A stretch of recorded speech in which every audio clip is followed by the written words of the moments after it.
Good morning. Good morning. My name is Nadine O, and you are watching Let's Paint and Draw Along. Welcome. We got a bit of a late start, but we are here. Gather your materials. If you are watching this right now, why don't you go in the comment section and type hi and tell us where you are watching us from. We would like to find out where you are watching this from. We are going to continue our journey. It's going to be full of surprises. I would say I was a bit stimulated by some news that happened to see, and I was speaking with Don about it and the perception of what is an artist. What isn't an artist, supposedly, and how the public makes those decisions. Don is grabbing his coffee. I'm almost finished my coffee, but I do have something else to keep my whistle wet. So how are you feeling today? How do we sound? I want to make sure we sound good. And I'm going to pin this to the featured section.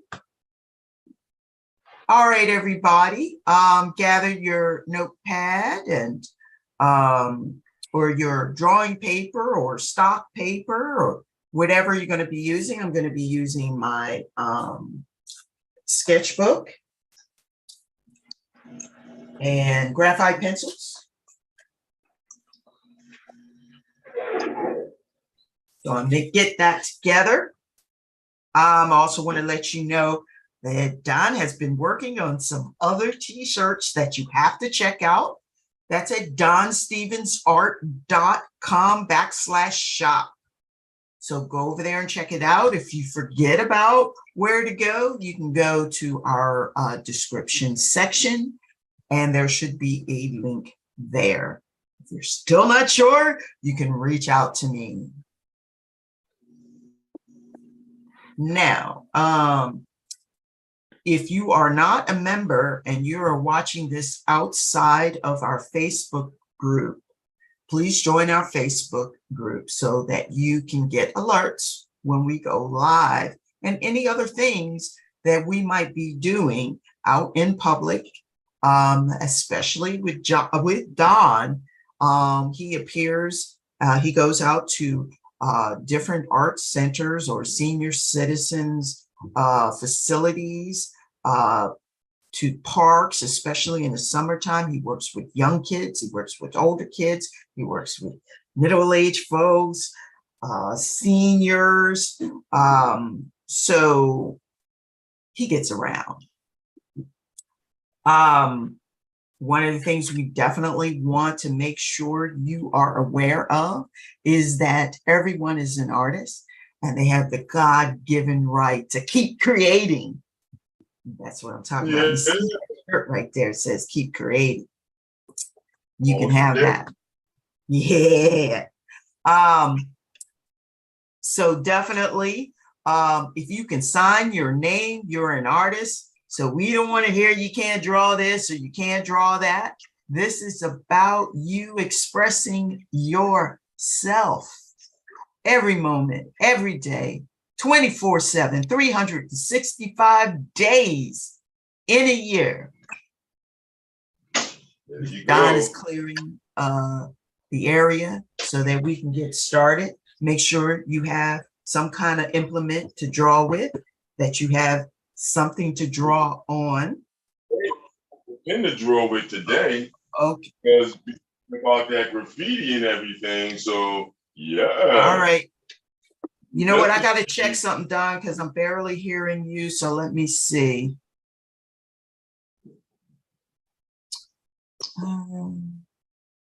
So apologies.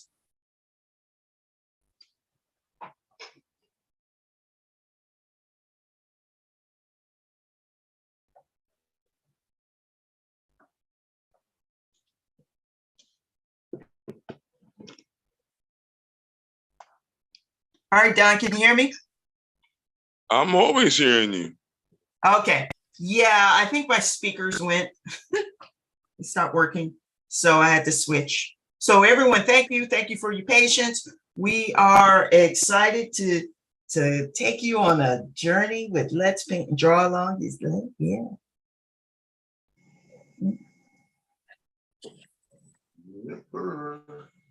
Yepper. Yeah. So we start today. I came in here, all electricity was out. So we had to wait till they turned it back on. Small issues for giants like ourselves, right? You're not a giant. Oh, I'm a giant. My heart is big in my body. You got a big heart. Get in this building. So yeah, yes I am. How's the board looking? Is further to the right than normal. Is not. I understand. You know, trying to get things adjusted. I had other things working, so let me get back here.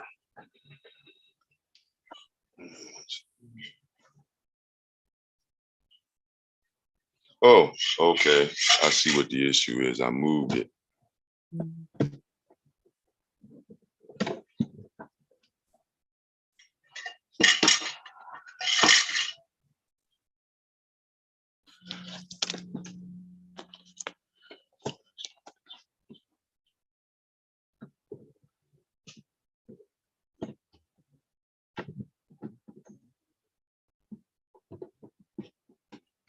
All right, everybody, you got your coffee, you got your tea, you got your pencils.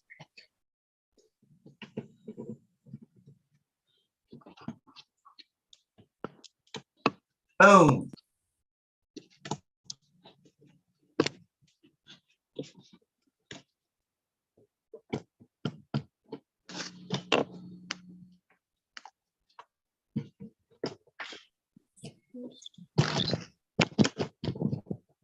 There we go.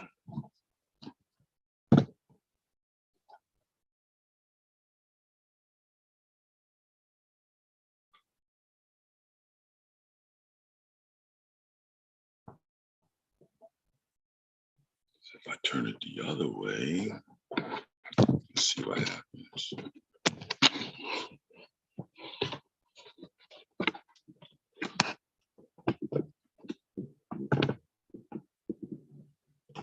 All right, that's a little better. I like that.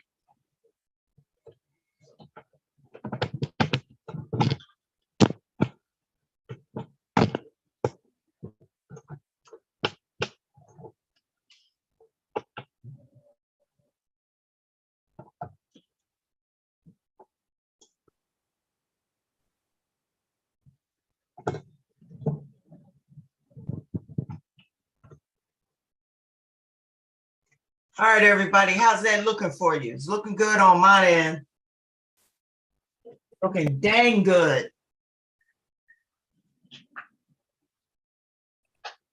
Get my erasers out. It's still not doing it.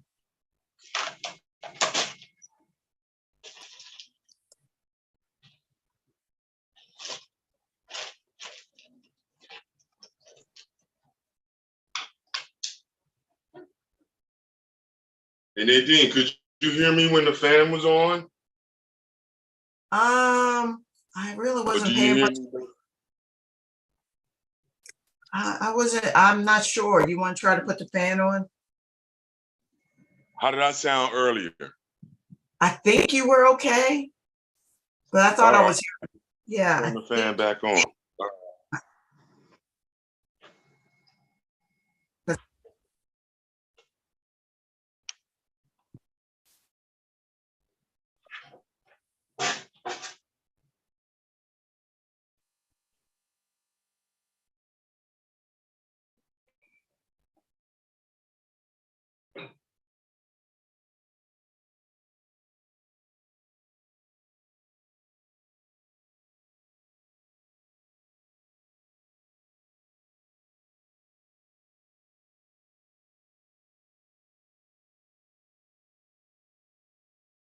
All right, everybody, if you're tuning in, this is Let's Paint and Draw Along.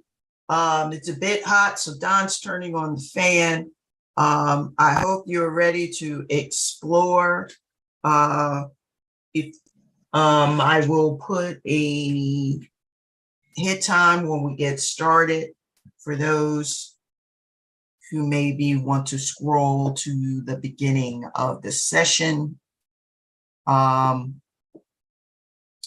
Thank you so much for joining us. We appreciate you. We appreciate all that you do to support us. Yep, that's me. I'm here. I got my paper. I've got my pencils. And I've got my erasers and all of my goodies here. That's what I'm going to be using. There you go. Check.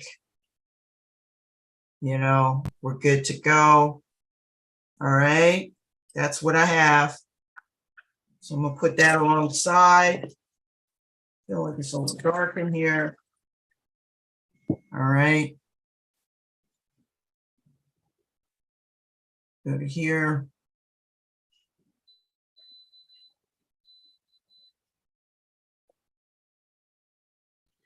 Jeez Louise.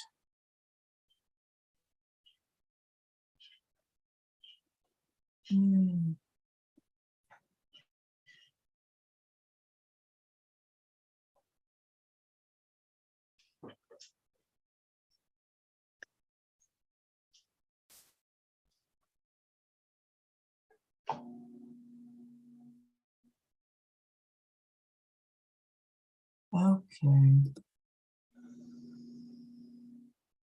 Can you hear me now? Yes, I can. Okay, I got the fan on. All right. Let me get my coffee and we're good to go. All right, everybody.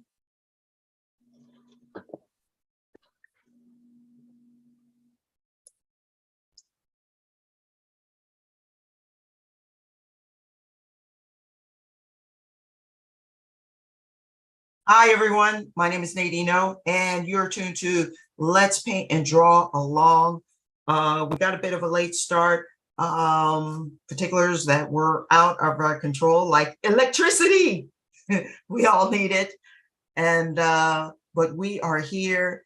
Don has the board ready. We're about ready to get started. I try to focus on his board.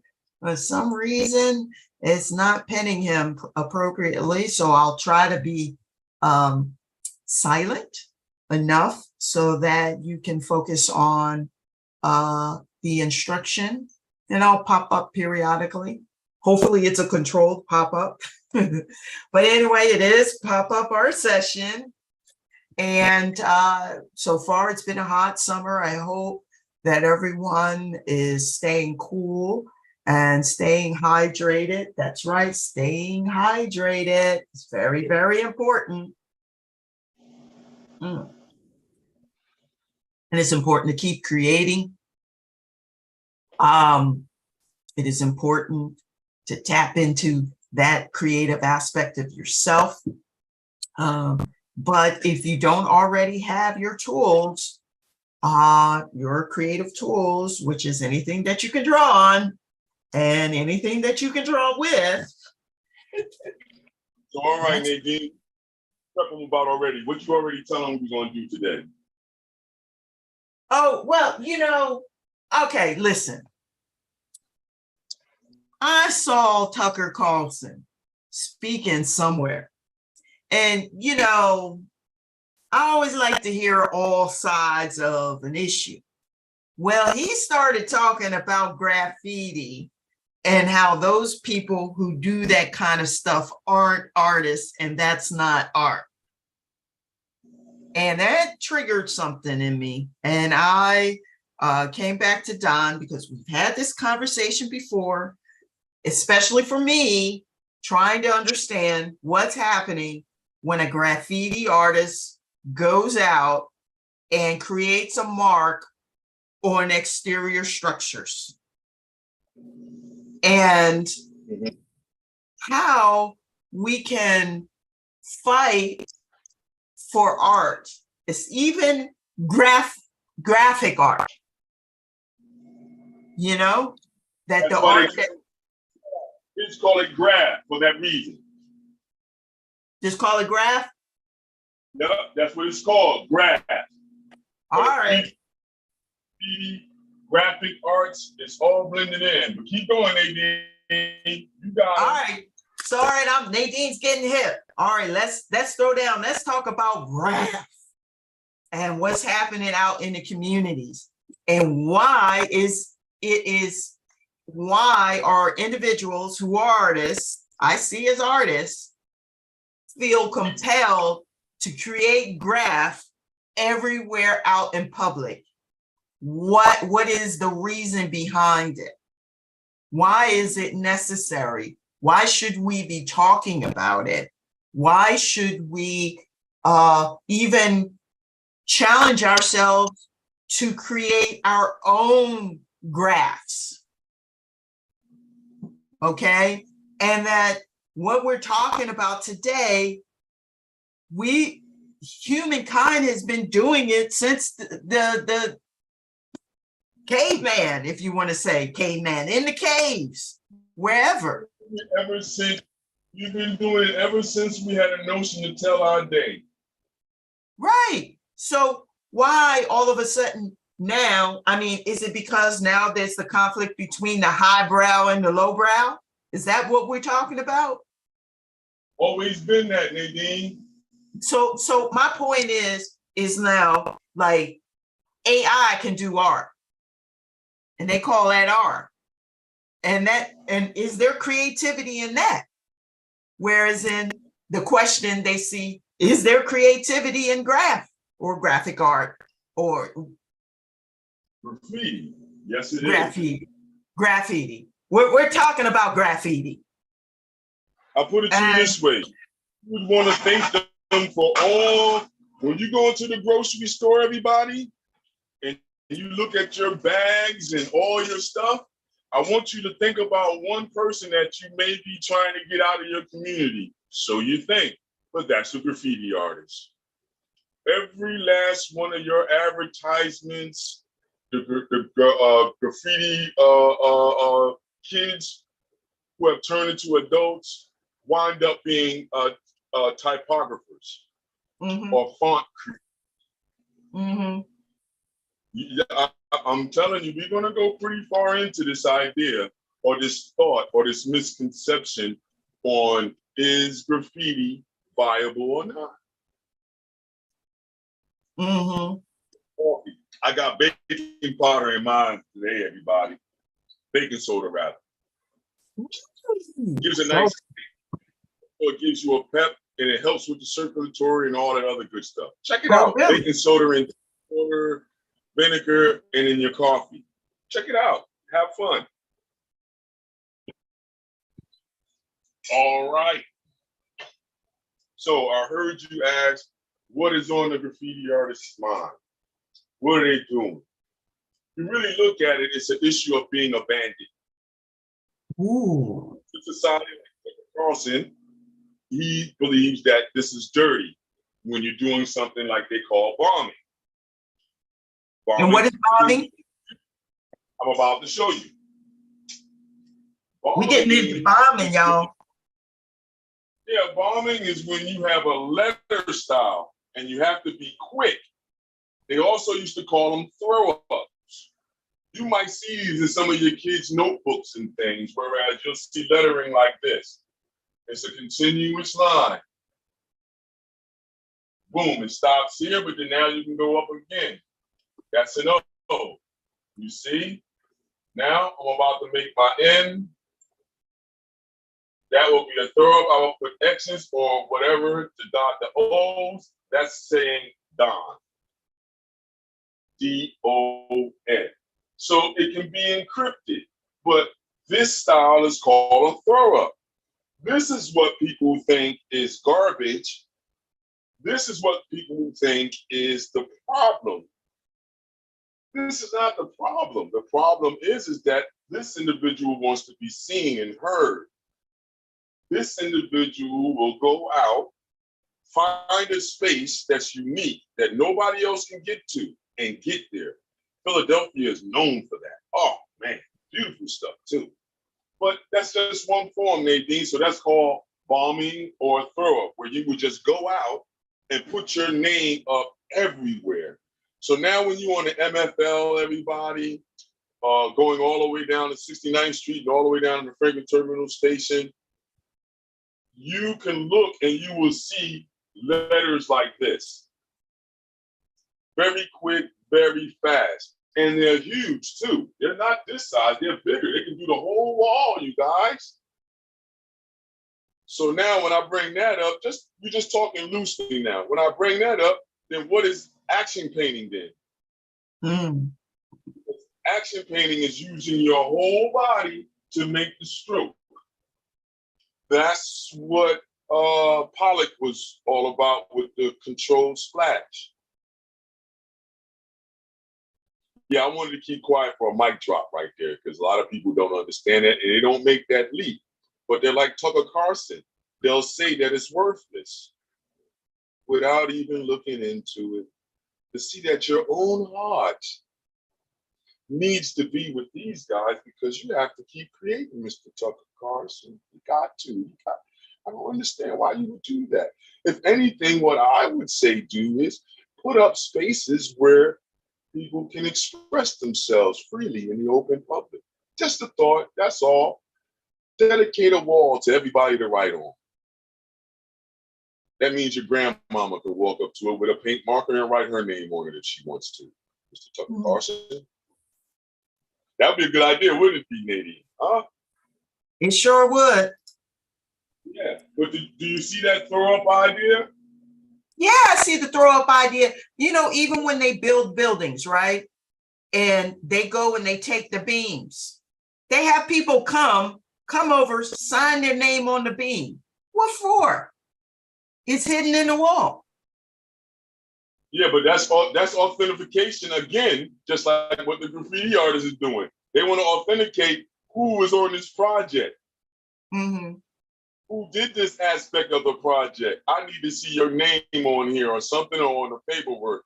But it's the same thing that the graffiti artist wants to do. I want to authenticate each area that I'm in. I want each person in those areas to identify that Don is there. Gotcha. You see? Let's go into it.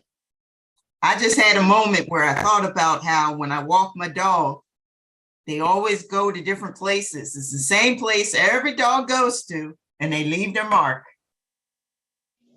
And then the next all breeds do it. Everything that breeds has to express itself. That's the dog expressing itself, leaving its mark behind. Yep.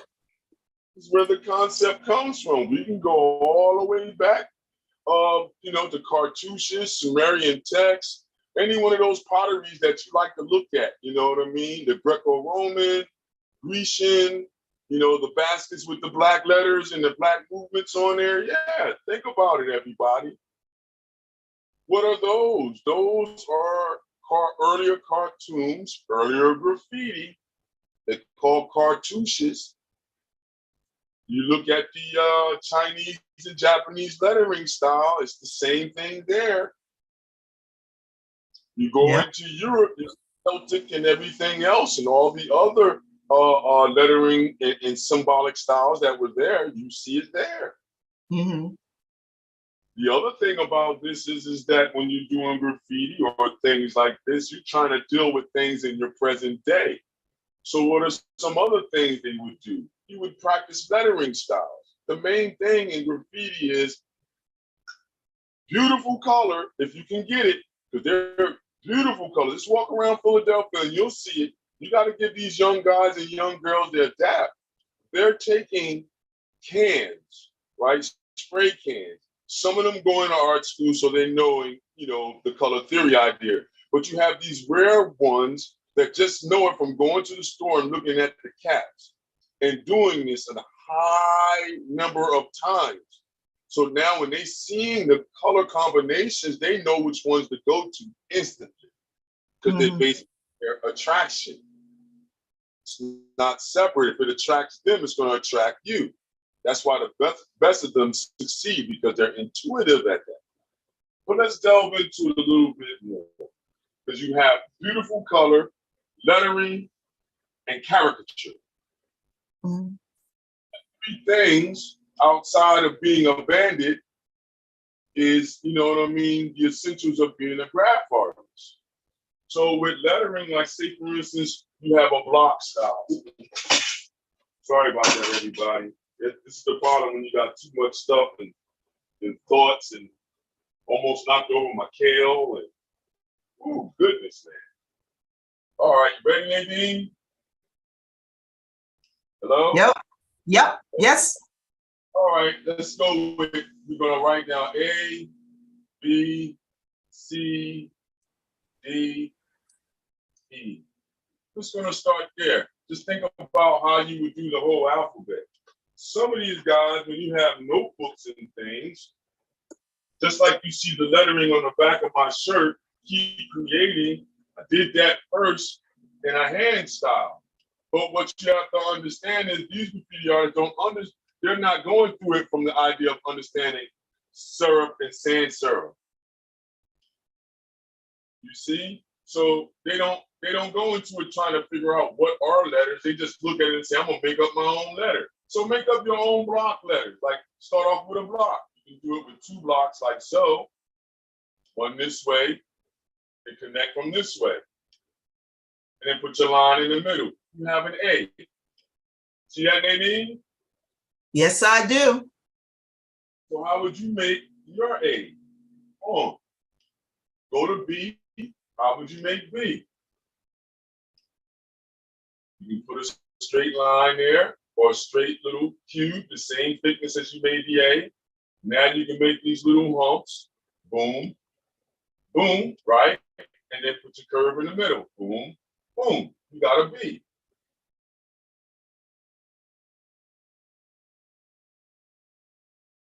You see, now you erase out those parts, and you got a B.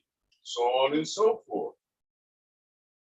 C, the same thing. Well, what some people used to do is you would make a circle, and then now you can cut out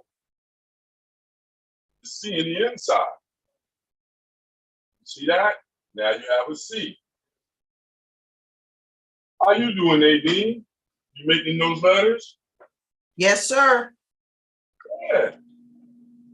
Think about banners and things like this. Now with the graffiti artists, yes, that's what they're thinking about. The most basic and simplistic way to put the letters there. Now, if they have more time, this is where you get a burner, what they call a burner, or top to bottom.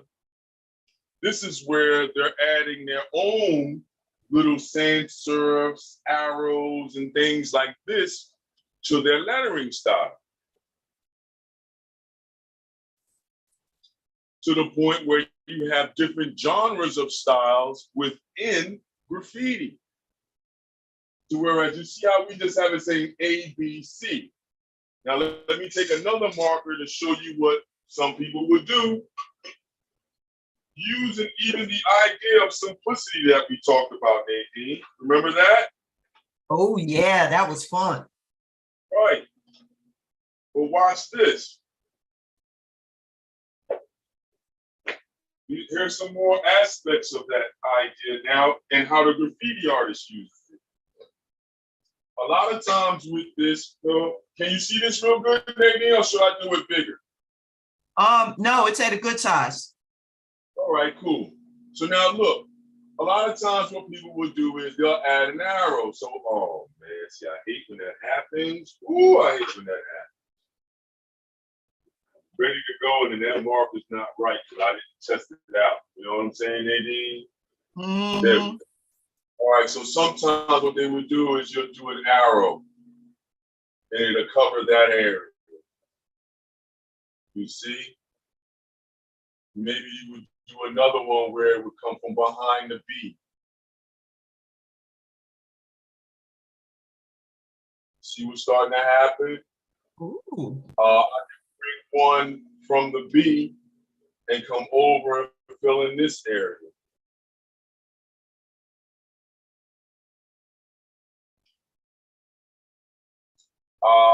I can put one that looks like it's on the side in here. See how it starts to fill in the space? Mm-hmm. Then they will go so far as to the complex.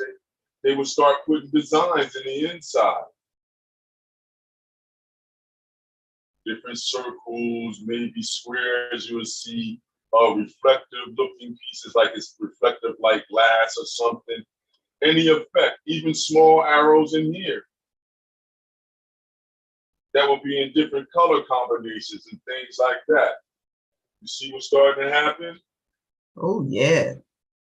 What starts to happen even more is now if I put in more of these obstructions in the background, it starts to do something that they used to call wild style, or a style where you're diffusing it. You're adding all your elements to diffuse and decipher the name in the inside through color and mark accumulation, especially with color.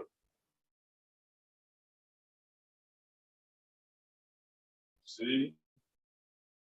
They do other styles now where you can take the letter right, and maybe I'll just do this in the middle, right?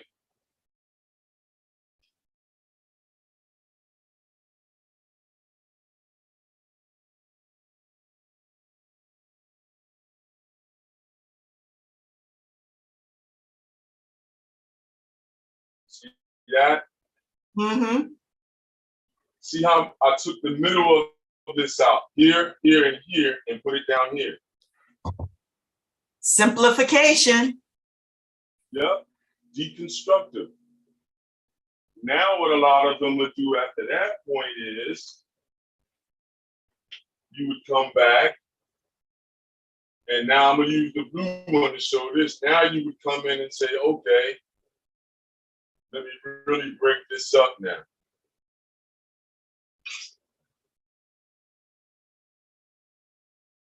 Then you make this into an arrow down here. You see what I mean? And then, yeah, then put another one going this way. And you notice how now it starts to diffuse and confuse the eye, but it's meant to do that. Here, and I can put like I have a male sign there, I believe that is. Yeah. Maybe even put a crown on it. A lot of times you see that idea. That right there, a crown.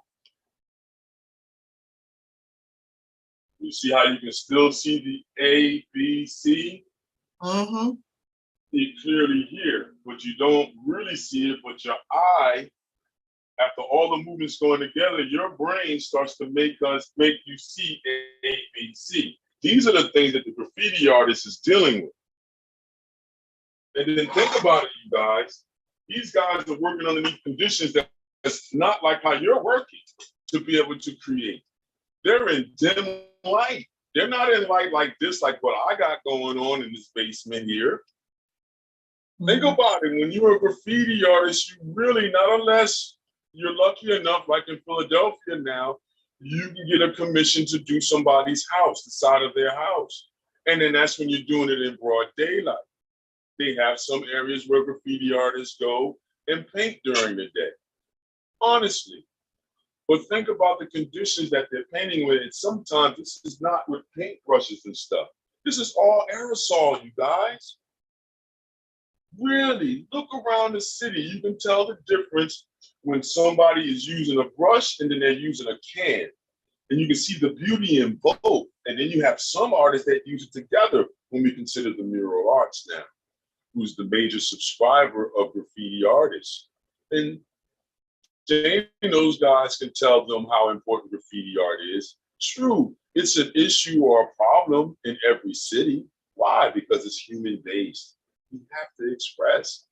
We have to keep creating, you guys. We have to. So, Mr. Tucker Carlson, come check out me and Nadine, man, and maybe we can help you out. Get you to create a little bit. Go back to doodling, because that's what graffiti artists did. Everybody was a graffiti artist.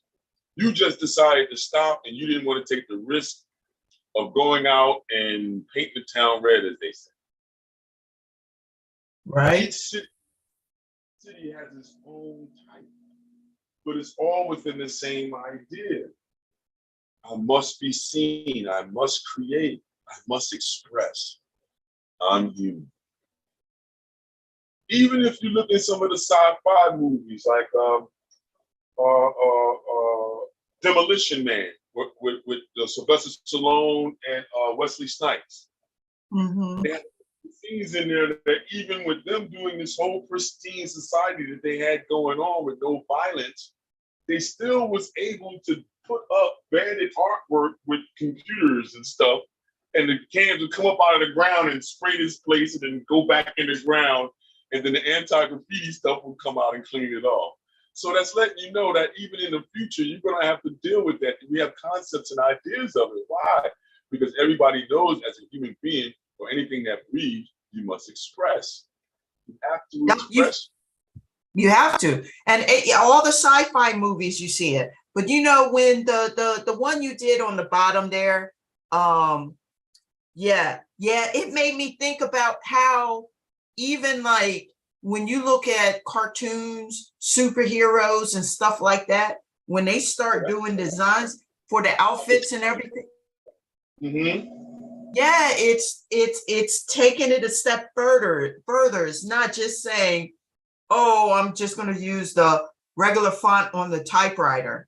And for all those who may not know, when Don was breaking down how letters are built, each part of it has a name, in which he was kind of breaking down what that was. It doesn't really matter right now. Real quick, up. Serif is just a straight letter. Sans serif is the ones with all the little dips and curls on the ends of the letter. So sometimes when you're doing your social media and they will have fonts, it will say serif at the end of it or sans serif. That's all that is. It's the breakdown of the family of where those fonts live. Right. So that image is made. Right. And so now I want to take it a little further. You know how there are people that back in the day, and I mean in other countries they do it too, like in Asia, because I've seen actual artists do it, but we would do calligraphy. Now, it's the same thing. It's art. So would somebody like Tucker Carlson say calligraphy is not art? I don't know. I'm just saying. I'm defending Tucker Carlson at this point, but I'm just trying to lay down what the misconception is. Yeah, and that's really what it is. He was expounding on the misconception of what makes art art, or what is art. So, yes, but then I'm taking it to another side, which means that why is it a problem for an individual like Tucker Carlson? Mm-hmm. Two, one, they're thinking about what? Damage, cost. If somebody didn't give permission, then there's damage, there's cost. Mm-hmm. And then connected to his creative side. Mm-hmm. Two issues when you get individuals talking in that way, because they feel as if they've made it somewhere, where now I have the right to say what cleanliness is and what creativity. Mm-hmm. So now, since I did a bomb, right? Remember that, everybody. I did a bomb, a throw up. Where, see, I'm sorry, everybody. And you know, we go back to the whole thing that Don likes to describe things based upon bodily functions. You see, so that's a throw up, but then this is what they call it outside. It's a throw up. Why is it a throw up? Because you're walking past and boom, you do it real fast and you walk away. It's all one line. See, a lot of you guys don't understand what they're doing. It's some of the things that you guys want to do as far as spontaneity is concerned. Spontaneous movement. This guy or girl, when they do this burner or this throw up, excuse me, they're moving at a high rate of speed with their whole body. It's a workout, you guys. It's not them just sitting there going like this. No, that whole arm is going to make that move. So you have a throw up there. You have the regular letters here, and then you start to disguise it. And then you have a hybrid that everybody does. That can be very colorful, expansive. They'll use different angles or how these edges are going in to formulate using ideas of 3D effects.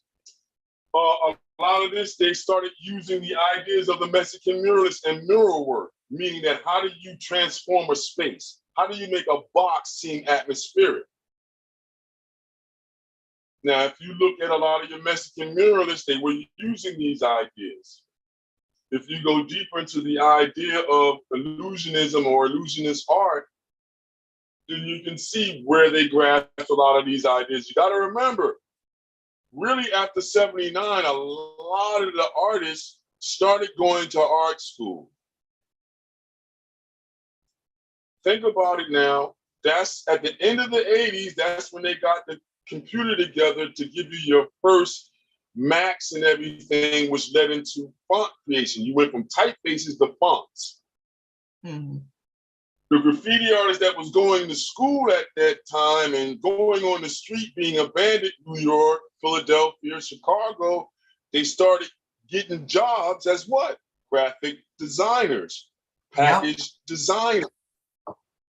So now they started taking their ideas of lettering and color combinations into those fields. Now you got to re-look at everything that you look at on TV, Mr. Tucker Carlson, how you like the way words and letters wrap around you graphically with some CGI and everything. I'm telling you, everybody better thank the graffiti artists. Because if you check backgrounds, a lot of them tattooing the same thing. This is where the graffiti artist winds up. And you're looking at one too, because, you know, I couldn't go out because my mama was a beast. So I had to be in the house, you know, at those years, you know, 15, 18, before 11:30. Don't be abandoned and be the best graffiti artist. You gotta be in the house at 11:30. So that's where my graffiti stopped, but then it kicked back in because of art school. And that's where I met all these other graffiti artists. You know what I mean? Guys named like Gnome and things like this that helped the hip hop thing to get bigger. And now when most of those albums were selling more because of the images, now the advertisers that are in all the different various ideas or chambers wanted to use those same colors, those same lettering effects to make their product stand out more. Hey, because of this stuff here, Mr. Carson. I know this is rudimentary, but this is just to give you guys a basic idea. That's what me and Nadine talked about. What is the fundamental idea? This is here because I'm able to throw it up fast to cover an area to let you know this is my domain. This is where I'm at. Look at me. I may use this on storefronts when I get the lucky ability to be able to do something for a store owner or a homeowner that wants, something real abstract or adventurous on their building. So I may use that style where you still can see the name and we may put characters in it. This one here is when they find a spot where nobody can bother them or they get free license from a store owner. If you walk around the city, you can see the difference. And if you're in any city, you can walk around and see the difference now. Doesn't matter how big your hub is, these three ideas are there. It may be different styles or variations of it, but these are the three basics. And you have a bubble letter too that goes along with this idea of the sans serif idea. Because a bubble letter would just be thin. Now you would take the A and make it like so. And how many you've seen letters close to that? They have lettering, they have font styles that they call it candy and stuff like that. Think about your candy wrappers and everything else. I'm telling you, everybody, go on side and look at typefaces and look at fonts. Didn't what was it, Fat Albert, the cartoon? Yes. Didn't they use lettering like that? Yes. I thought so. Over the idea of making somebody feel the implication of somebody being fat. Yeah. Like, all right.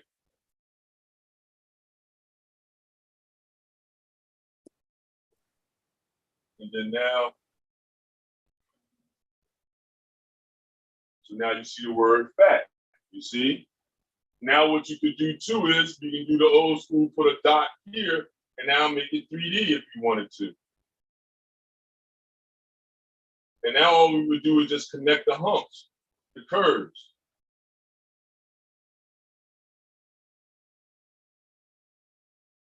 You see?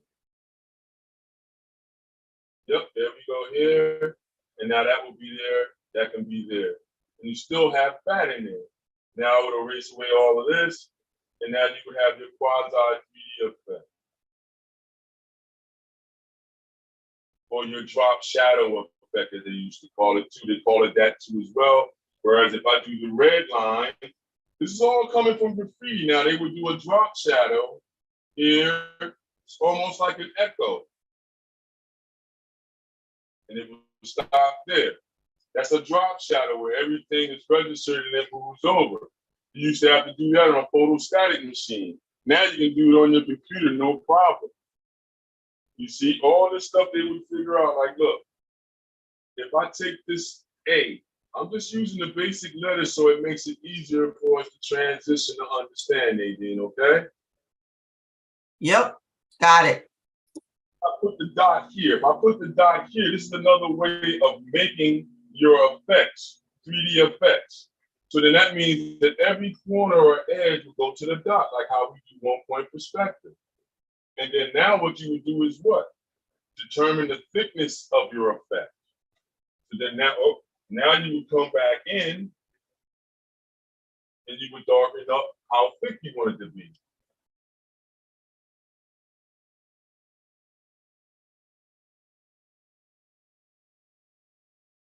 And now we have that effect. You see? Mm-hmm. Well, I could have better, but I'm rushing everybody. So yeah, that's basically the idea. Now, wherever, like even on some of your graphic design programs or photo programs, well, many of your graphic design and your layout programs, they have it where Cork Express used to be like an illustrator. You used to put a dot to stretch out the 3D effect, and you'd be able to move that dot around, and it would say where your 3D effect would go. Well, all of that came from somebody doodling, because how many of you remember this? I know you remember this one, Nadine, when I do this. Come on, Nadine, do it with me. This is the old school John right here. You remember Yeah, this one they did? yeah. Yeah, buddy, your 3D box there. Connect the lines then. Yeah, buddy. That's all that is. All of this comes from somebody doodling. Then now you have a higher breed of all of this that's in the gallery scene because of Jean Basquiat.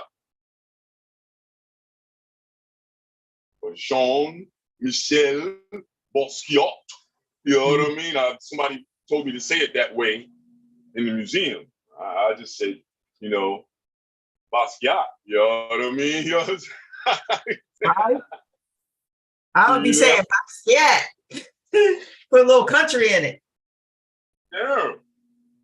But now look, now we got to go into another idea that's real big and why illustrations and cartoon companies like Marvel, DC, if you notice, after the 80s, these things started to specifically change. Why? Because the graffiti artist was using certain color combinations that we really can't show here right now because I'm not dealing in the color concept. But just know that opposites do attract, and then look at your graffiti in your area, and you can see that these individuals understand that. And they break it, and they use it, and they break it again. And if you look around, you can see how they're breaking the rule of what color should be, and then at the same time, they're using it. Oh man, there's a guy out of Chicago that I love, Static. See, I can't remember their names right now, Nadine. But he gets big time commission in Chicago. And he does everything by hand. These beautiful murals, the color is unbelievable. You wouldn't believe that he's doing this with cans. And then the theme work and everything else. Tucker Carlson, man, you need to call us, man. Something's wrong. I need to take you around the country possibly on your dime, though. You know what I mean? Then if I don't prove the point, if me and Nadine don't prove the point, then we have to pay for our own trip. I'll say that. But if I prove the point, going from Philadelphia, New York, Chicago, I didn't even go to LA yet. I didn't even go to the West Coast yet, Mr. Carson. If I can prove the point in those 3 hubs right there, I need not go to all the other ones because the other ones are going to sing. You're going to say, yeah, let's go. Because it's the truth. It is the truth. Like I was just thinking how when you were talking about the throw up or the bomb, it's like now after years and years of signing checks and signing on electronic boards or whatever, we're not just printing out our name.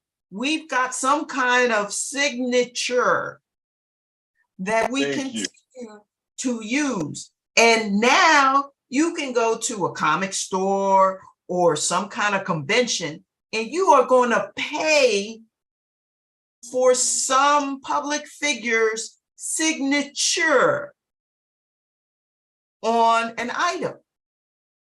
Imagine if you had an original Stan Lee signature right now. Right. And so did he create art there with his signature? I mean, it definitely takes us to the place of we are creating art all the time, even in our signatures. I'm starting to see it. Keep creating, Nadine. I'm getting too excited. Right on the back. Keep creating. I might have to put you on mute and scream and holler for a couple of minutes and cuss. You know what I mean? I put myself on mute, but what I guess my point is that when we go to these different cities, and I almost want to do a challenge of like every time I see graffiti, take a picture of it and post it and see what's happening, to actually have a conversation. And that might be something that I'll do and see how people feel about it. Up in Philadelphia, I'm being for real. You can look at the graffiti artists and you have to say, well, excuse my language now, everybody. Damn, why is Tucker Carlson saying that's not art? Right. Because he's looking at stuff that are throw-ups or bombs as being chicken scratch. or something that a baby would do. But when you have a baby and your baby starts drawing, you go, oh, isn't that beautiful? What is that? It's pretty. Right? So you're going to tell that child that's not art? They do That, it. huh? That's got to be dangerous when you. It's dangerous when you say that metaphor, Nadine, because that's the problem. When that child gets about 3, 4, they're gonna say, "All right, that kid ain't got no creative talent." Right. They tell them they don't have it because the tree doesn't look like the tree they think it should look like. No, they tell them no because why? Because I can't do it. I think it's Now a it becomes matter. you're not going to waste your life. I'm not going to have you waste your life around me trying to be a creative person. Mm-hmm. The very thing they want today in business, technology, and everything, they'll dismiss it in between 5 and 12. So that by the time they get ready to get out, 15, 16, 17, it's broken. Now you're a worker. Think about it. Now, here's the next part, everybody. What about caricatures, cartoons? You know what I mean? Caveman, let's look at it. But then now you have characters like so. Oh, like I got a friend that does everything with a heart. You see, and now you have a character. Would you say, Nadine? Yes, I would. Hello? But people would say that's a stick figure. I know. Stick figure is an art. And then watch what we do here. We got them here, right? And now we'll make it like this stick figure is at the bottom doing what? Holding their hands up. Mm-hmm. Right? Then now I can put that very throw up that we were doing.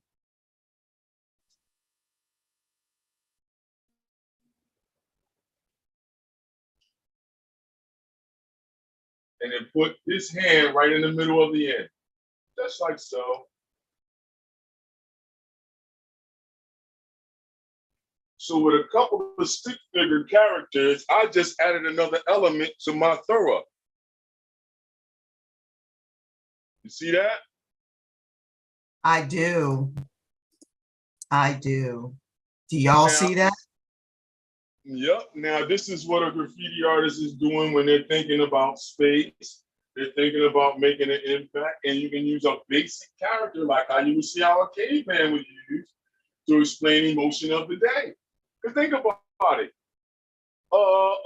The caveman painting, you know, for lack of a better term right now, did what? That was the day's newspaper back then.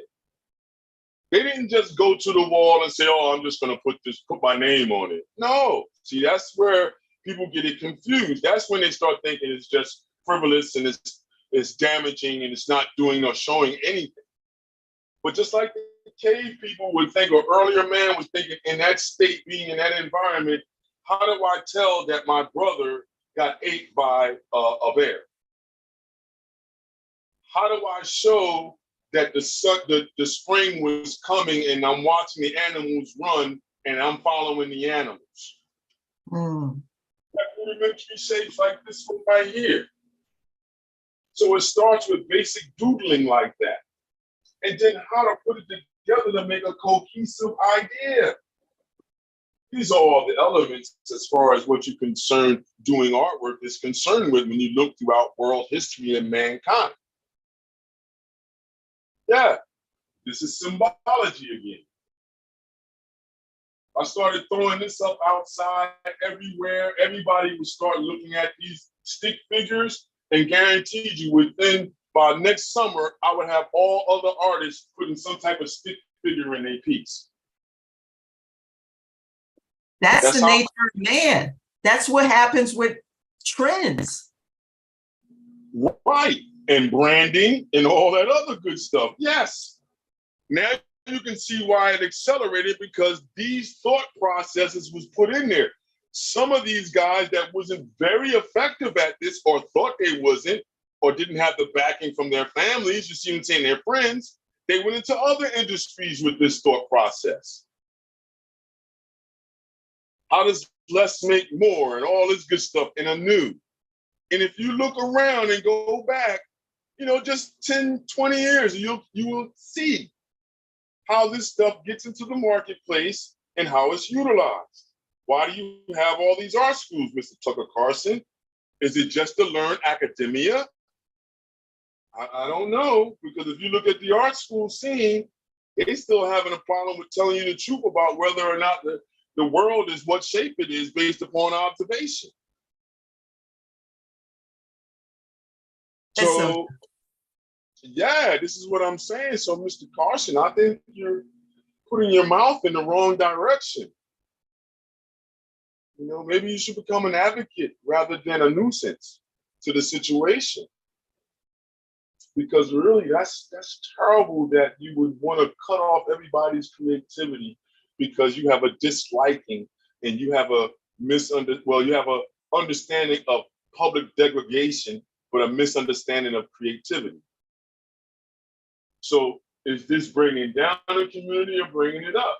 You're saying most of the ones like this is bringing it down. I'm saying most of the other ones, like how I've been mentioned throughout, is otherwise, Mr. Carson, and it goes counter to your thought process. And anybody else that thinks that way.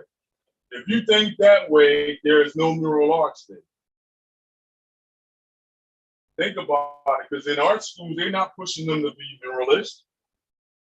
Name me an art school where they're pushing kids to be muralists, other than possibly PAPA, the Philadelphia Academy of Fine Arts. Whereas you have to do grandiose and large pieces, what they call New York.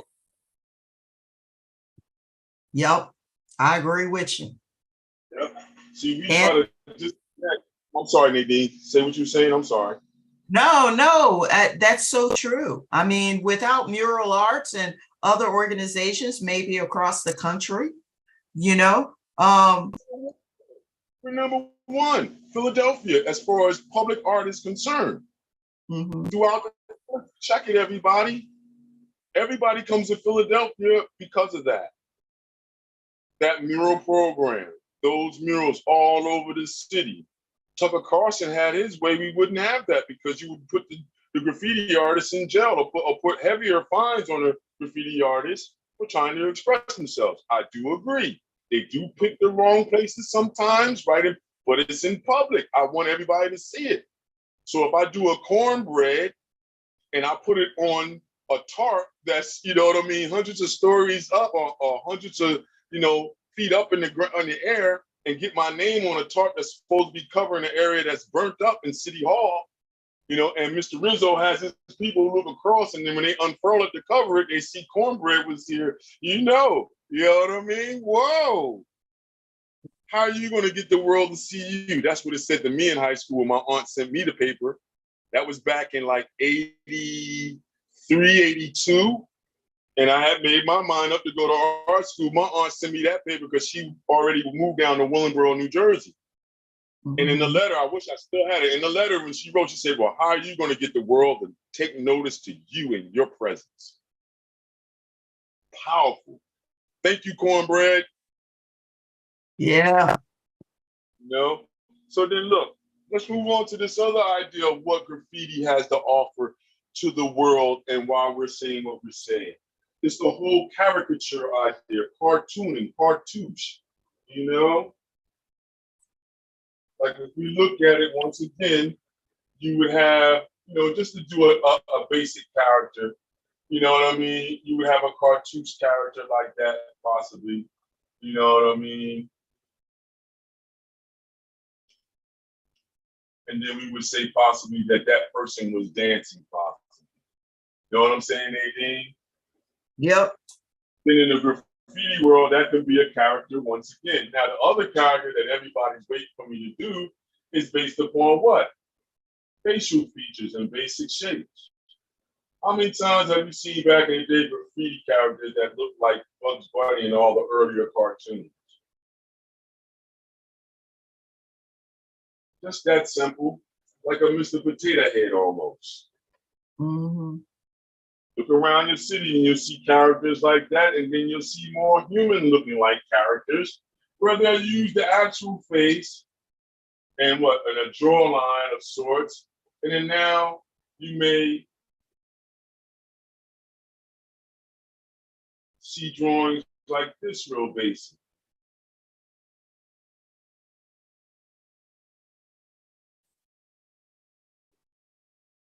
You know, Don, what's really interesting, what it makes me think about, and this is something that we use all the time and we're putting it everywhere because we want to be seen, is those emojis. Well, yo, that's what I was going to go into. Icons, emojis, the McDonald's symbol, Wendy's, Burger King. These are all caricatures that are made symbolic, right? Yeah. What about the little thing you put on your refrigerator that has all the emotional faces on there in a bubble? Mm-hmm. How about the little characters that you use in your postings and your textings and your responses, where it has all those little laughing faces, sad faces, crying faces, blushing faces now, perplexed faces? Like, for real. I don't have to do nothing high. Imagine if I did a circle like this once again, right? And now we do one eye as an X, one as a circle. And then now you do this. Where have you seen that at? I'm thinking of a doll. There was a doll that had X's on the eyes. Yeah. Well, that comes from when they used to sew the eye back up because the button fell off.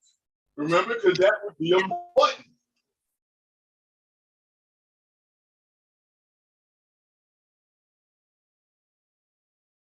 So now you can see why the Scarecrow character in Batman has a face mask when he puts it on that has the X and the O in there like that. That's why it's there. It has other symbolic meaning too as well. Symbology is all in graffiti. Once the graffiti artist rises to the point to understand its error in itself. Because there are artists, we're always, how would you see, observing society to see what's up with it. So that's why they come in and they want to deal with artists in that level, because they're not, how would you say, they're saying that artist is not controllable. They won't adhere to certain ideas of restraint, they're saying. I'm saying that's false, because the mural arts proves it. The adjudicated youth program in Philadelphia with, the mural arts program proves it. So yeah, how do you use caricatures? Now, if I had more good functioning markers, I would get into the color concept. But what we can do is we can just talk about the colors that artists use and why, and we can see how when they went into art school, it got deeper. And we're talking about, this is like from 75 onward now, where a lot of the graffiti artists were going to art school. Yeah, that's when all that started. Before that point, graffiti was around because you would see John and Jane love each other, or you would see a heart. How many times in the mid 70s or late 70s you would see this? You would see a heart, and then let's see, we can put D, bus, D. How many times you seen that in the 70s? Nadine don't want to answer that one. Okay. No doubt, no doubt. Yes, I have. That's when it was big on, doing that. That's why you see some of the characters I did. That's what you would see earlier on. And then now you see these hybrid things. I mean, some people have even had a heart and the initials as a tattoo. Well, yeah, this is where most of that goes into. Now, the only place a lot of graffiti artists were able to go in those earlier years was what?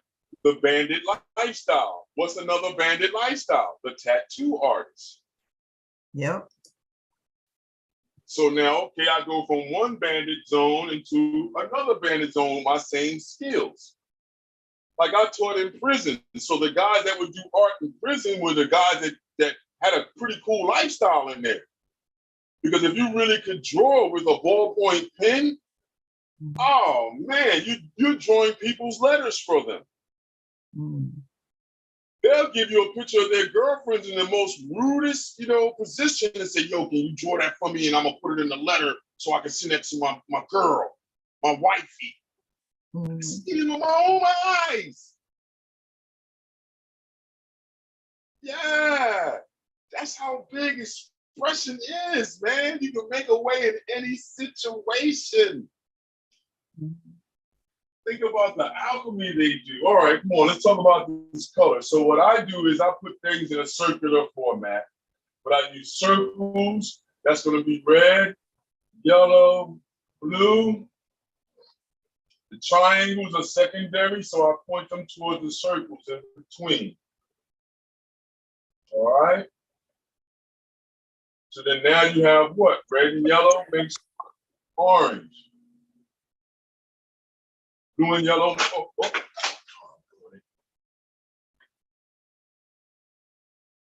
about that, everyone. Blue and yellow makes green. Red and blue makes violet or purple or violeta. You know what I mean? So you have rojo, naranja, amarillo, verde, azul. Yeah. Now you have Go ahead with your bad self. You know it. That's the Spanish class. I'll bring the Chinese out when I get it real good, everybody. Mandarin, I think it is. Or Cantonese, it might be. I'm sorry. And the colors in Chinese at that point.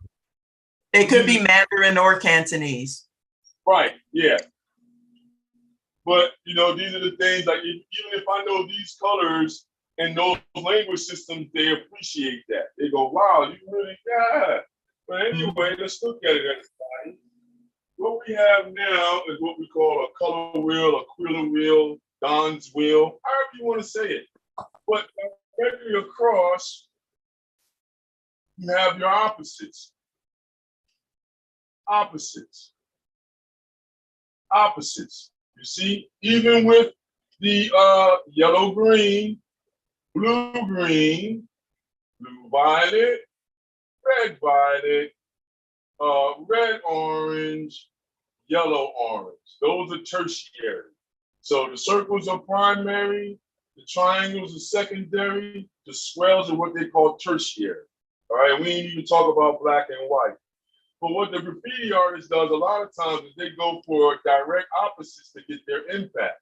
The main ones you see a lot of times as the impact is this one here, red, violet, and yellow, green.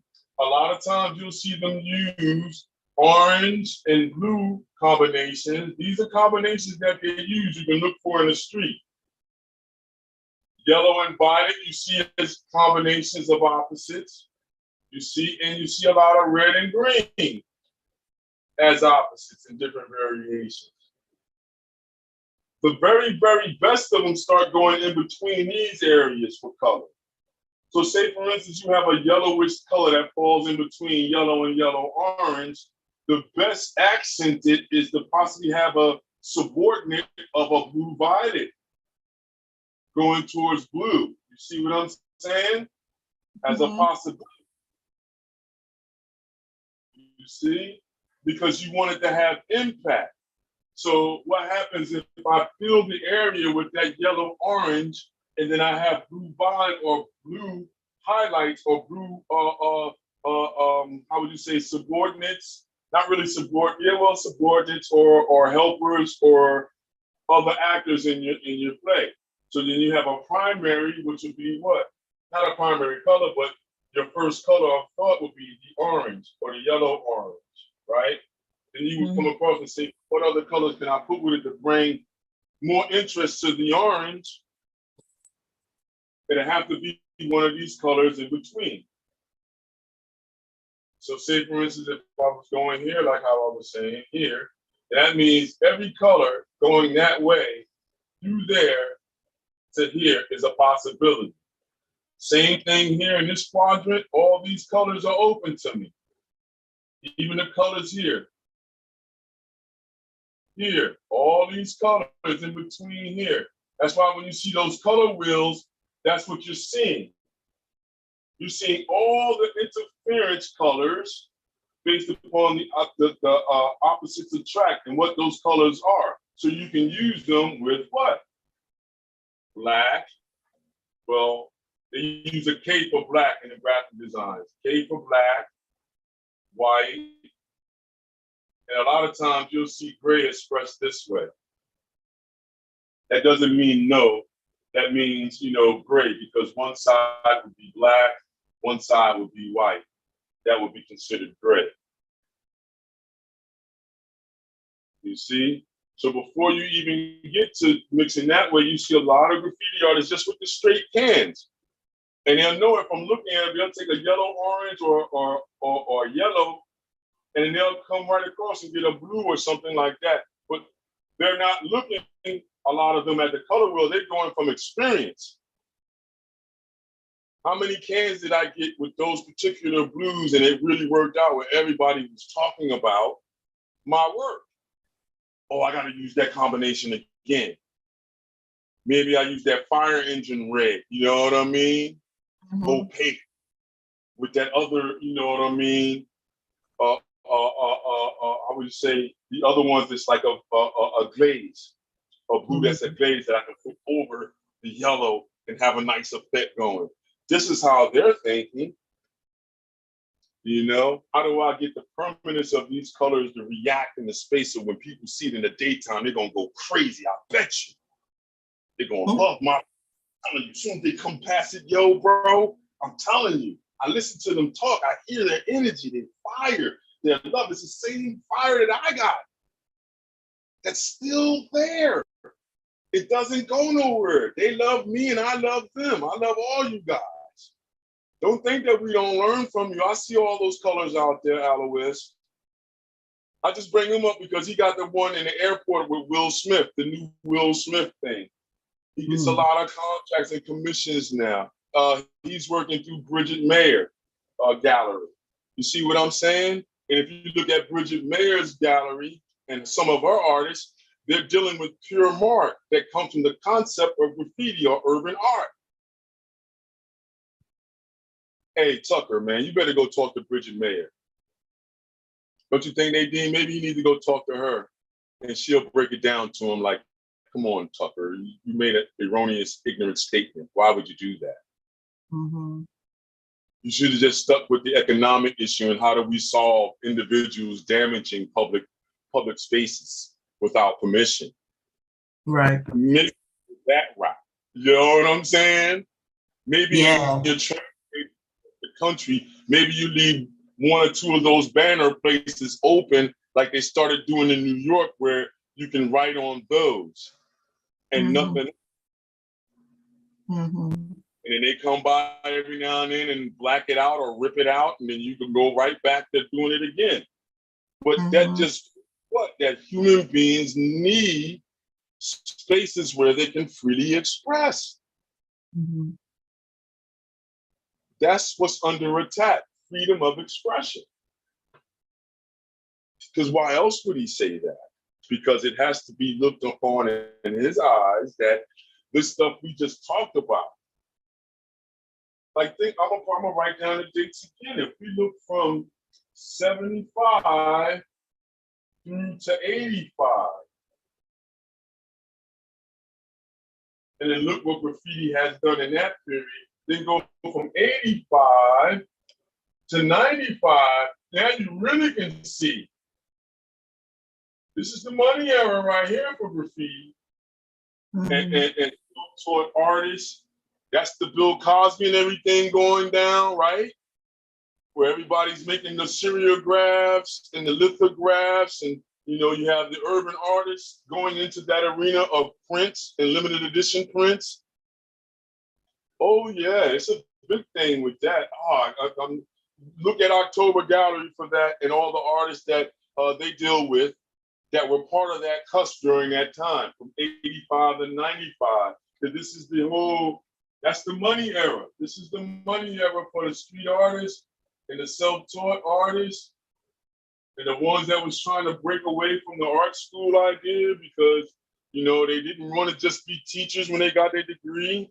They wanted to really, truly express themselves and utilize the things they was getting to. And then from that point to 2010, and then from 2010 to now. If you leap around like that, you'll see how graffiti has transitioned from its earlier form when it started going to art school and how it, how you say, appropriated certain ideas from world history and art history, American art history going forward. Still, when you get here, you cannot tell me money is not being made right now. If somebody says no and they want to fall for that idea that the artist is going to starve, I say to you, you haven't looked at this younger crowd just yet and how they're taking digital photography and how we say mixed media idea and taking it to a level where they're saying it's viable art. And people are buying it on the market, trading it, you know what I mean? It's a long way from Bearden. And if Romeo Bearden was still here, he would be using that technology to go ahead on with it. I bet you he would. Because now you don't have to have stock photography and National Geographics and magazines all over your space. Right. You can get a 2 terabyte or 8 or a 2 terabyte or 3 terabyte hard drive and download photographs and other things off of line. Yeah. Like look at Levette Ballard. If you look into her name, she's a local. She's gotten Time magazine 2 times, her second time getting Time magazine cover. You know how hot that is? Way to go, Levette. That's what I'm talking about. You know what I mean? But then if you look at her work, she's using the collaging idea that I'm talking about, whereas you can go to the computer now and look for imagery. You don't have to jump in the trash if you're not that type of person. I was that type of person. I'll go to the dentist's office, the doctor's office, and collect all the magazines and everything else and then pile them up in crates in your house to have reference material. And then possibly I had girlfriends at the time that would come through and rip through my magazines, the old Sports Illustrated and everything, to do their collages that they were doing at that time in school. So yeah, I'm telling you, now you don't have to do that. Now all you got to do is just have a design program and go to Google or any other, you know, like Pinterest and things like this and look for photographs and images and stock photography. But it's all based upon this idea right here. Graffiti is very important. It's in everything that we talked about, everybody, as far as line, shape, form, light, and surface. These guys just have an intuitive way of using it, guys and girls. Because after Lady Pink, she's the first woman to get it off. And she was right around, she graduated when I was coming in. So I'm saying I'm gonna put Lady Pink right here. And she was a female graffiti artist that went graphic design. From that point onward, all of that changes because I went to art and design high school. This is a major school where a lot of these individuals went. You know, this is right around the heyday of right before Basquiat died. This is Andy Warhol and them at their heights. So if you understand like how I was understanding when I was living in New York, I went to high school, art design in '83. These individuals come around the school to see what the new art trends would be. And people clamor to them and everything else and look at them. And then you would sign people graffiti books and everything. So really, for real, look into that name, Lady Pink. And the reason why I'm saying that, a lot of other stuff may come up. A lot of other graffiti artists may come up, male and female, from this point onward. Because now after this stuff, in about this era in here, you get Banksy, the European phenom from Great Britain. Salute to you, sir. I love your work and your thoughts, your intent and your content and how you pressure the public. Way to go, man. Maybe I could possibly do that, but nah, I don't really think in those type of ways. I think more, towards the natural and everything else, the way that you do, but don't come up with the same end result. So I salute you guys like that, all you graffiti artists, the ones that I'm naming and the ones that I don't know. I'm telling you, you cannot look at graffiti and call it something, call it nothing. It's in the fabric of world history now. You can't take it away. Banksy is on Sotheby's. His paintings as a living artist, he's getting millions on his pieces. Living artist. That didn't happen until we got the Basquiat.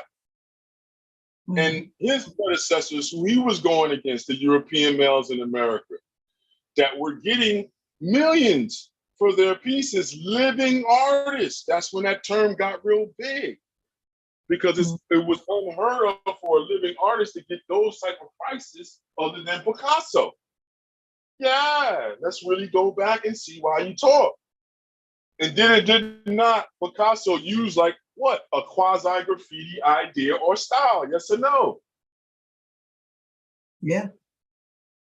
See, that's why in this area here, I stopped here. Because once you go back this way, most people will question if it's back there. I say, no, it's there. Check, it's there. Graffiti is there. We just didn't call it graffiti. You may have called it a fresco, right? Mm-hmm.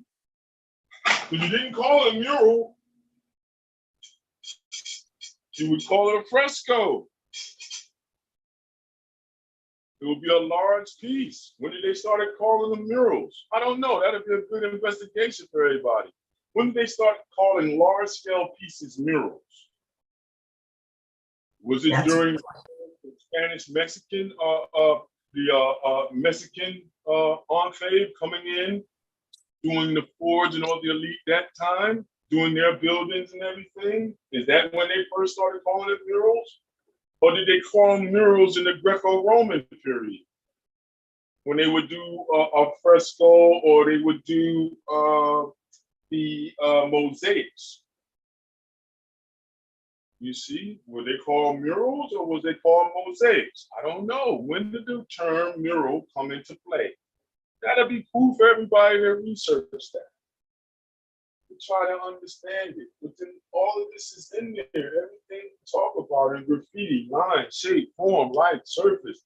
But then they have another element where they're thinking about placement. Not placement as far as composition, placement as far as where to put this huge idea. Mm. They're surveying areas, looking. The same thing they tell you to do in branding. They were muralists, a graffiti artist was already doing that. Because as soon as if you go out right now, there's a person that's doing KAZ. Mm-hmm. If you look around, this young man, if it's a young man, I don't know, I haven't met him yet, or I might have met him and didn't know I didn't meet him, but he's putting in that creative work, as they say, because you see his essence and his presence in the city. Mm-hmm. Whereas he's saying, I'm the new king of Philadelphia. I'm that dude. You're going to see me now. That's what happens in the graffiti world. And the only way you get it is by doing what? Putting up more of those throw-ups, more than the next person, with more color combinations. It's not just going to the store, picking up a can and just doing this. I've done classes with young kids that want to do airbrushing. Think about that. Where would air at the carnival or at the circus or at Great Adventure if there wasn't graffiti artists? Come on now, talk to me. Yeah. Come on. Yeah. Those rest in peace t-shirts, RIP t-shirts. Mm-hmm. Not all. Yeah. Oh man, we got a lot of them in the city, man. I'm sorry to everybody, I'm not remembering your name, you guys. But they're all. If you ever want to see those artists, Go to my page, and I'm friends with a lot of them, and just look. If we're friends, look through my friend list, and you'll see them. And then just look at their page, and you'll see what I'm saying. Very dynamic individuals, male or female, or if they're confused. I don't have a difference like that. I know what I am. I let people be what they're going to be. And even with those individuals, they have a high level of creative impulse. So I don't see why none of them possibly talk to Tucker Carlson and be like, hey, Tuck, you better tuck that away. Tuck it away, Mr. Tuck, because that's a irrelevant statement. It's an ignorant statement. You can't bring that back now after the way this stuff has penetrated from this point onward. It makes money in the marketplace. You can't, if you wanted to right now, Mr. Carson. You better go with our earlier idea, right, Nadine? Finding a way to differentiate between somebody that just wants to have free expression just to throw their name or somebody that's making a statement. I suggest they have free, like they used to have handball courts everywhere. They need to have those type of walls where they're free and open to everywhere.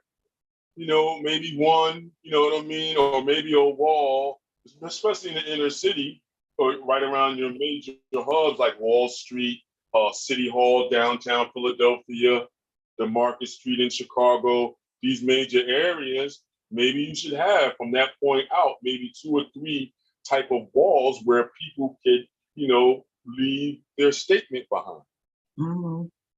Really wouldn't cost you nothing. You know what I mean? Because you're just dedicating a wall towards human expression. But I think they would worry about the human expression getting beyond PG. Well, no, but see, when you start talking like that, graffiti artist then. I'm being honest. It's all about free expression. That means that if I want to give an F-bomb or two because I don't like what my representatives are doing, that's what that wall is going to say. And that's the problem. Because with free expression, I'm going to express what's going on around me that's changing what's inside of me.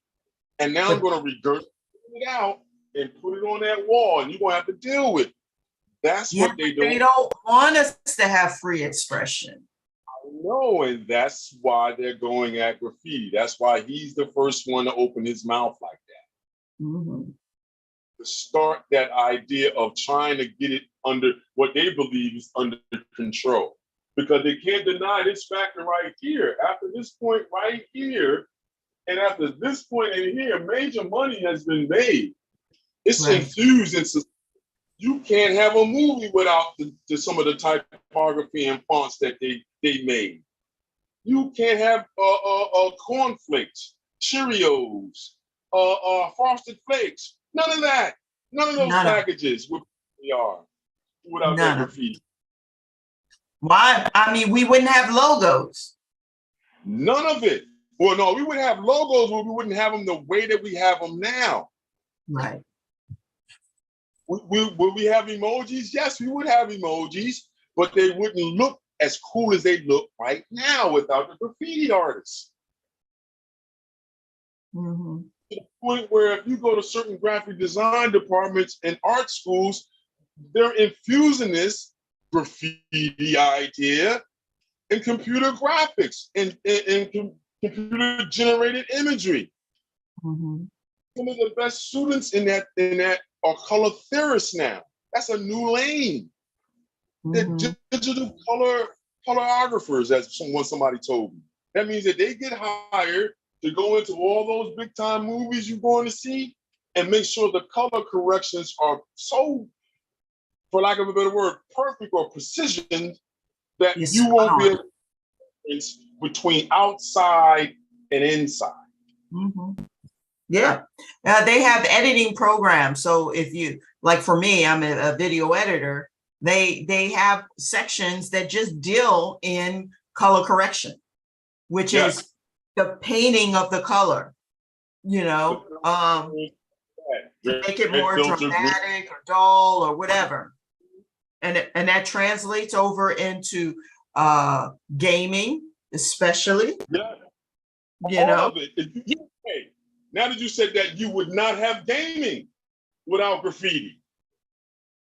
Think about it now. You would not have that whole genre the way it is if graffiti artists didn't have a lane to go into. That started happening right around in here, right there. Mm-hmm. You're 90, you're 98, 99, 2000, you know what I mean? After Atari. Well, no, Atari was the reason why, because they started hiring more of the artist types. Right. Because it used to be, what was it? Ping pong. It was a game. You were just hitting the ball across the screen. A little digital globe, and then we go boop, boop, Yep. asteroid. Yep. Basic. Everything was basic. Yeah. Now when the graffiti got in there, everything got a little bit livelier. Now when the graffiti artists started to hang out with the computer guys, the computer, for lack of a better word, everybody, what we used to call computer geeks back in the day. Now when those two fused together, or most of the computer geeks saw that they have a creative element because they're reading more than the average person, boom, you got the gaming world that came to life. Now from that, you get virtual reality glasses. Mm-hmm. The borrow virtual what? Museum, based upon what? I'm telling you, if you look at the core of the individuals, their mind states are graffiti, urban type mind states. Mm-hmm. Even if you're in suburbia, you still have that urban mentality that makes you a maverick, an outlaw, somebody that thinks outside the box, you see? Iconoclast or iconoclast. Sometimes I say that wrong sometimes. But yeah, all of that's tied into this. So once again, Mr. Tucker Carlson, you need to do some more research. So I know you got enough time and you got the master computers and all that stuff, and you got all these people around you. You need to start asking the right questions rather than just blurting out what you're blurting out. And how would you say, thinking that you're following a good agenda when it's really not? You're really quenching your own freedoms of expression if you quench graffiti, because then they're not going to stop there. They're already going at freedom of speech. So imagine if they can get imagery inside of speech. I think that's the plan. I know that's the plan. You know what I mean? It has to be the plan, because if you check it through war, what happens in every war? They go in and try to get rid of the what? The free thinkers, the artisan types. Burning books, destroying artifacts, stealing stuff. But the first act of it is what? Finding out who the artisans are and the free thinkers and figuring out what side are they on. That's why they say, in America, if you're a free thinking person that quotes the Bible and quotes the Constitution and the Bill of Rights, they're looking at you as a problem. Yeah. You're not, so 20 years or 30 years ago, a person that was like that was seen very high. They were very intellectually sound person. Look at how that transcended. So you have to look at that and say, wait a minute, that's the agenda. They don't want people to question certain things about society. Because artisans and the art and the free thinkers who are artisans, who are alchemists, all we do, male, female, or otherwise, all we do is observe each other to see what's the next thing. Yep. We ride on that trend. We ride on that trend ride after that. There you go. To make money. Right? Yep. And that's why I'm saying somebody that thinks graffiti is going somewhere, no, it's not going anywhere. It's infused into society. It's made its mark throughout the world. The Berlin Wall, all that. Even on the Great Wall in China, they have issues with graffiti on that. Yep. So yeah, anything that's key to human beings, you better expect somebody to leave a mark. I go to museums all the time. And when you look in the museums, you see sometimes people wrote on pen next to something on the wall. I was here, you know what I mean? Right. You know what I mean? Why you got to put, I was here. Yeah, that's all you want to do. And your initials. Next time you go to the museum, Nadine, look on the walls around the paintings and underneath them, and you'll see what I'm talking about. Somebody is scratching the wall, their initials right next to it. Or in the bathroom. Why in the bathroom? know the bathroom, but I'm saying if you look at the walls around a lot of, you're going to see somebody has taken that risk to leave initials in and around that painting. They'll be in big trouble. Yep. You know. How that works, everybody. So, you know, way to go, everybody. That was this week's session. I hope you're able to, how would you say, create your own graffiti or graph art. I hope you're able to do lettering and make basic characters and take your doodlings and do that. Maybe take a yellow or orange highlighter, you know, with a black pen and make it happen. Right. Well, I have a question. What suggestion would you have for, say, someone like me, Nadine O, that would want to? Nadine, I've been giving you all these pointers. You got them all on the video. Yes, but I'm saying as a challenge for anyone today that made it to the end of this video. Oh, I already gave you the challenge. Do your own now. There's nothing else. We gave you all the information. Look back on the video and do your own graffiti. See that it's not particular to anyone.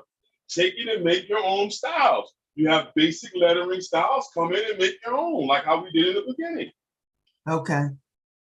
What do you mean, like somebody like yourself? No, you was getting classes. You got an inside look and a group look. If you don't know anybody that's been looking on that level, come on, man. That'll PO me. Because now it'd be like, well, dang, y'all, the free stuff that I'm giving you is not even good enough. You're looking for more stuff. What more stuff that I gotta show you is here. All that right, you gotta realize, oh my God, you people, man. If I tell you to take this area right here, what is that called when you take that in color, that whole quadrant? It's harmony. That's harmonics. Red or any group of colors in the same quadrant is harmony. That's a harmonic. It's going to make a harmony, a quadrant. Let me beat y'all up even more. This is the power of the fifths. Because now you have 1, 2, 3, 4, and then 5. And that's the whole code of the harmonics. And then with harmonics, right outside of here, you have the emotional one, going inward and inward. That colors match emotions, which connect the sound. Like y'all people playing games, man. I'm giving you all of it. Come on, you guys. You're not going to ever get nothing like this cheap like this, to this explanation. I don't gotta show you all that stuff. I told you what it is. Now you gotta go and investigate. You must go and investigate on your own. Else you're just talking trash. Honestly. We got a lot of trash talkers out there in the world. You know the deal. Yeah. If you want to be an individual that really understands things, you gotta apply what it is that's told to you. So if you want to ask me about what suggestion I have for somebody, application, apply what it is that was suggested to you. See what happens through your hand. I'm telling you, if you go to every art school, all of this stuff maybe I'm talking about is alchemy.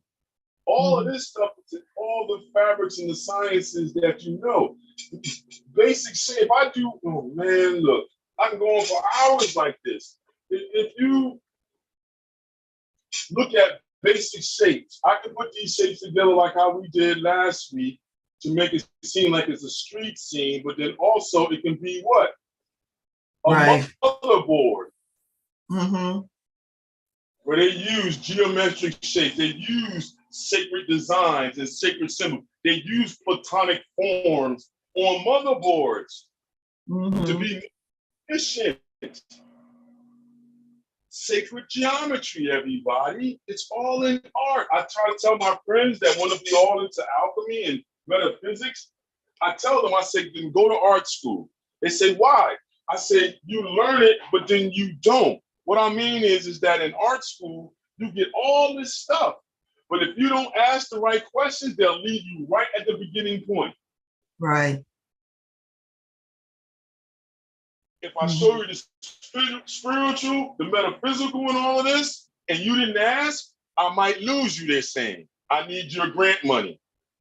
So I'm going to show you all this stuff. I went to high school for it. It's the same thing in there in art school. I love my experience in art design high school, but it showed me that when I go back and think about it, they were showing us all this alchemic ideas.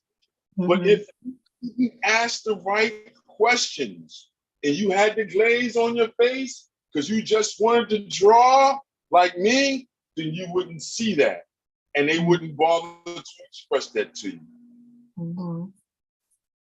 It's in everything, everybody, that makes you human. The art schools know. All the higher uppers know. I remember being in art school and you have an intellectual heritage class and they start talking about world history and start making references to certain cultures. And then they'll pause and look at you like this. All right, let's carry on, because no questions came out. In the Mesoamerican class that I took, where you were studying Mesoamerican trends and cultures and everything else, and you get this big pamphlet, this big book of images that I lost some of them, but they show you the textiles and the other little caricatures that I was doing, was showing you how they were from the Americas, which is South America, North America, and in between, what that was all about. But then now, when you see it, you see all the other cross references. You see what I'm saying? Everything, no. We get it mixed up as human beings. You gotta apply. Application is everything. If you don't apply, you don't know it. In art schools, if you don't ask the right questions, they'll leave you right where you at and let you just keep going the way you're going. As long as you meet the minimum standard, they'll let you rock out with it. And now when you go back for your masters and everything, now they have to show certain things. And if you ascend to the PhD level, then they have to relay more about what this stuff is. The books are more money then. Why? Because it has more of that information that I'm talking about. John Coltrane used this and the circle of this to be able to do train and all that. Miles Davis used it too. Mozart, all these guys that's dealing with sound dealt with this wheel with the colors and everything, all the way down to emotions. They have a color and sound, vibration, and vibratory degree. No fact. But do you tell a freshman that in their first year of college? No. Or a freshman in high school that's just going into art school? No, unless, yeah. Huh? No, you're not going to get that. And maybe some of that is you're not going to get that even if it's in its most basic form as you're growing up. Just like you don't get that in terms of understanding the power of herbs and medicines, natural medicines. No, see, that's where I'm like kind of at different, what they call, más o menos in Spanish. Yeah. In between. It's because you know and you don't know. Right. Anything in regular K through 12, if you're in a certain class modality and the teacher starts talking, I remember certain teachers would look when we're talking about Indian American stuff, 5th grade, 6th grade, all that stuff. And then they would get quiet and look at the class. And I remember a teacher distinctly mumbling because I sat in the front of the room at that point. Oh, their parents and them don't know about this part. Let's move on. George Washington, yeah. Why? Because you don't ask the right questions. We don't ask the right questions. Why? Because we don't know to ask the doggone question. So I know what colors are when I look around me, but I don't know color. See what I'm saying? That's what graffiti shows you. Graffiti shows you that the human being knows color, but I don't know it in that way that you would want me to relay it to you, academic. Mm-hmm. I am what you call the fusion between the academic and the street. Mm-hmm. Mm-hmm. And there's a lot of me out there. There's a lot of artists that's out there in urban environments all over the country, all over the world, Mm-hmm. that get to understand this, and it makes their imagery more powerful. It makes them be able to draw or create anything they want to create. No holds barred. Mm-hmm. Non-objective to objective, from existential to realism. Mm-hmm. So I laugh at people sometimes. I just had a lady last week that was questioning my abilities. I was like, wow, lady, I'm still paying $90,000 to $100,000 on this, my experiences with information. And you mean to tell me I can't explain that to you? Mm-hmm. You think because you traveled to Paris and you traveled to the Mediterranean and you did all those tours that you know more because you went there? But did you know what you were looking? This is all I'm saying. Mm-hmm. So I can't talk about metaphysics because I didn't go to the hub of where things are. I can't talk about East Asian or Asian philosophy because I haven't gone straight to Asia yet. Mm-hmm. Erroneous, I say. Blasphemous. Especially in this day. Blasphemous. That means they want to keep somebody down. Mm-hmm. You know what I mean? So at that point, that's why I tap it up. For all my creative types, let's keep creating, everybody. You know the reasons now why on the basics on why graffiti goes down. Now research it more after 75 onward, everybody. Really look into it on your own. And it's not very hard living in the information age. Put it in Google, or Wikipedia, and all these other different platforms where you can get information. And I'm guaranteed you're going to come up for each hub now, meaning each marketplace throughout the country. You can go worldwide, but I would say wherever you're at. If you're in the Mid-Atlantic, then you're going to study what? Maryland, Delaware, Philadelphia, Pennsylvania on that end, and New Jersey going towards New York and Trenton at that point. Right. That would be Delaware Valley. Mm-hmm. See, Tri-State is up New York, Metroplex, the metropolitan area. Yeah, from Trenton onward, basically, Middlesex County, up and over. So yeah, you got to understand that the regional idea at that point, and how these things that we just talked about jumps to each marketplace. Mm-hmm. I mean, that's how I'm able to keep something going, because I have one or two people from the West Coast, and then I have one person that's in Chicago. But if they come back enough that sustain certain things, so then I can keep going and pushing the idea out further on why Nadine and I want everybody to do what? Keep creating. Let's continue to draw it together. Yes. So to think that you have to be in every place to be abreast with every place is a foolish thought in this era. Yeah. It really. Definitely. I totally agree. I have a question for our art fam, and that is there a graffiti artist inside of you? It is, in every. Yeah, and the one point that really there were a lot of things that stood out to me, and I took notes, but the one that was the strongest is that we must investigate on our own and see what happens with our hands. And that,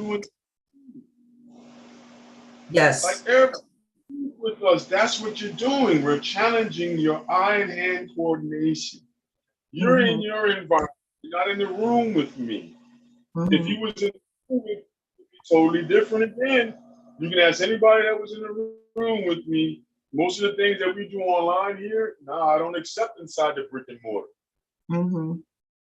You see, so we're always, that's what art is about. That's the part that grooms you as a human being. I'm sorry, but I'm very passionate, everybody. No, and I think it's important. I think it's important. And I mean, every time you're walking around, wherever you are, wherever you you live, and you're going about your day and you see graffiti, you see someone leaving a mark, we hope that you will think about our conversation today and think about that part that might be in you and tap into it. You know, we want you to keep creating. My thing is, there is right. It's in you. That's why this. That's right. You got to keep creating, because when your eyes are open, it's on. There's another one. This is the new one, right? Yeah. With the other nice. one on the front. Yeah. So the first thing you see. Yeah, we're really serious about creating nation, man. You got to keep creating. It's your human right. If you don't do it, you're going to be one miserable person. That's what's lacking in society. Creative impulse. I don't know about y'all out there. I don't want to be a miserable person. I don't. Yeah. And I don't want you to be miserable either. And I know Don is with me on that one. And we appreciate all that Don shares with us and gets us all fired up. And just think about it every time you see graffiti when you're out there, that there's an individual, a spirit that wants to say, I was here, that wants to leave a mark, that wants to make a statement. And then the next thing is what statement do you want to make? That's all I got to say. Yep. So we hope you, stay tuned for our next session. We hope you pick up that pencil and paper and do something. Express yourself. Get it going. Get it going. Keep creating, everybody. Keep creating. All right. Have a wonderful, wonderful week. Stay cool and definitely leave a comment in the comment section. And Luis Agave, thank you for that like. I know he just made a mention on Let's Paint and Draw Along. That's the graffiti artist I was talking about. All right. My boy Alouette. Yeah. No, we got to give him a real shout out. Yes. Yo, Alouette, thank you, sir. Yes. All the new work that he's getting big murals everywhere. Way to go. He proves the point. Right. I would say F. Carson, but I let Alouette and those guys tell him that, right? Yeah. Yes. Thank you for coming through. Yes, we really, really appreciate it. And we thank you for that on Facebook. Listen, everyone, be safe. Keep creating 365 days, 24/7. Just 365. Listen, take care. Peace. All right. Take care, fam. And don't forget to leave a comment in the comment section.